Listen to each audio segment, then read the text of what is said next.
RNS, after the U.S. killed Iran's top military general this month in an airstrike directed by President Donald Trump. Thousands of Americans protested at rallies nationwide, from Times Square to outside the Texas state capitol. The airstrike served as an unwelcome reminder to many Muslim and Middle Eastern American voters about what they describe as the need for a commander-in-chief who will protect both the U.S.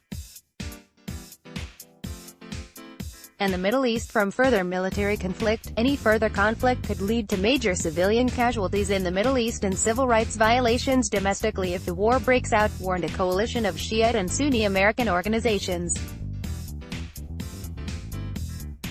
Coffins of General Qasem Soleimani and others who were killed in Iraq by a U.S.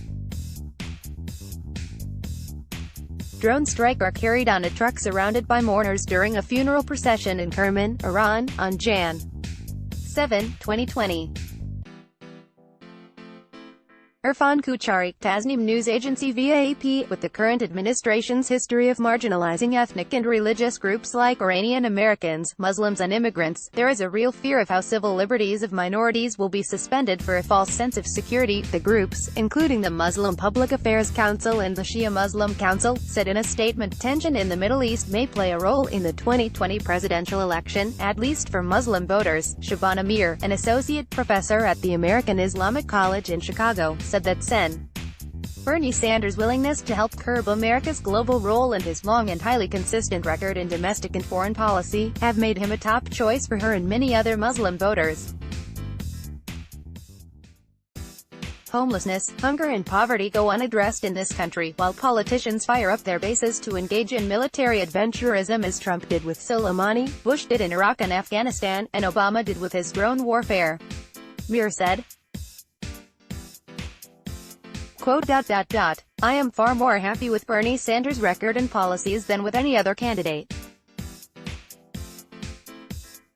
Unlike others, he is in favor of cutting the defense budget."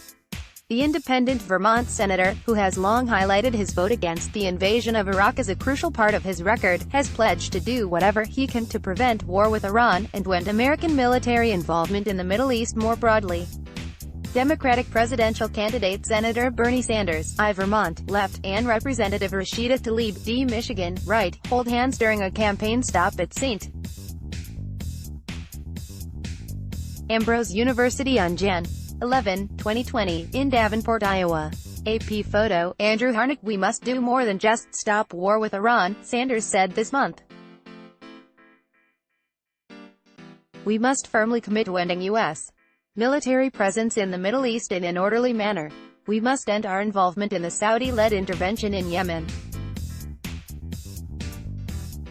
We must bring our troops home from Afghanistan.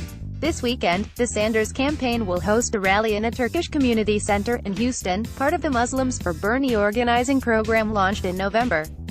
Sanders supporters also include 2 Palestinian-American Muslims, activist Linda Sarsour and comedian Amer Zar, and 7 full-time Muslim staffers. Per a new report from the Muslim Public Affairs Council, the staffers include campaign manager Faiz Shakir and Arab-American organizer Nusaiba Mubarak Harmoush.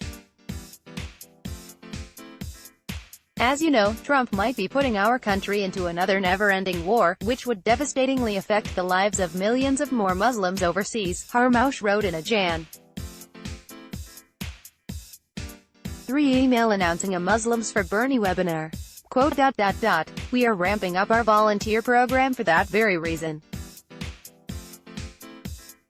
Our Muslim community depends on it," Shakir said. Sanders' focus on bringing world leaders together in acts of diplomacy and peace, not violence, resonates with voters.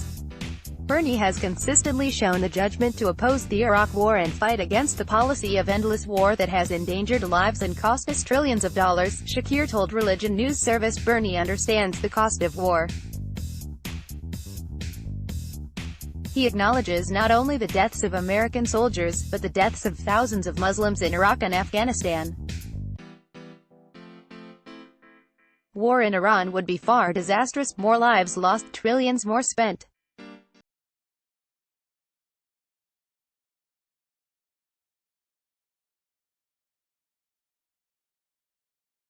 Rashida Tlaib and Ilhan Omar, as well as former U.S.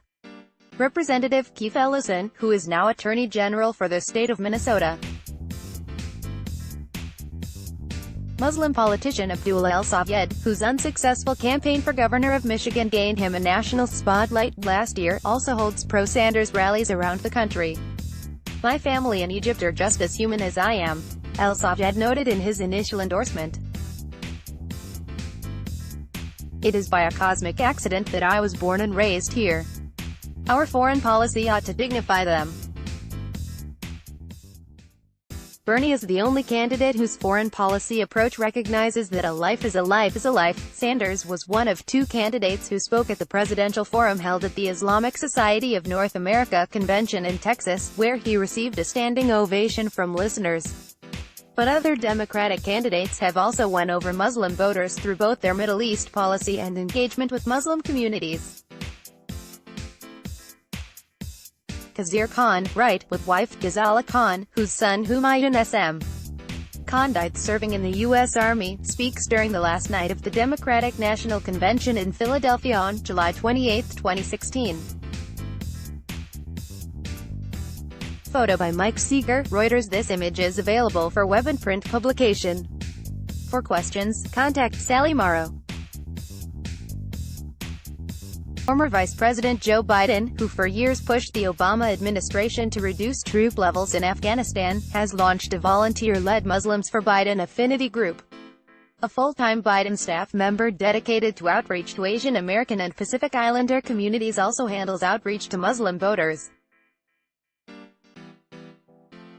Biden has won an endorsement from Khizr Khan, the Gold Star father of U.S. Army Captain Humayun Khan, who was killed during the Iraq War. Khan has hosted meet-and-greets at mosques and Muslim events around the country as a Biden surrogate, a representative from Biden's campaign told RNS. Mary Califf, an interfaith advocate in Ogden, Utah, who was once an ardent Trump supporter, now campaigns on behalf of Mayor Pete Buttigieg. "He has a real natural connection with people of other cultures and he doesn't demonize Muslims," Califf told RNS. "He sees us as human beings, not as something that's other and needs to be kept out of America. He speaks Arabic. He's reasonable, he's intelligent, he's calm. ... I really like his moral high ground. He's a person of faith and we shouldn't discount that. Let's block ads. Why?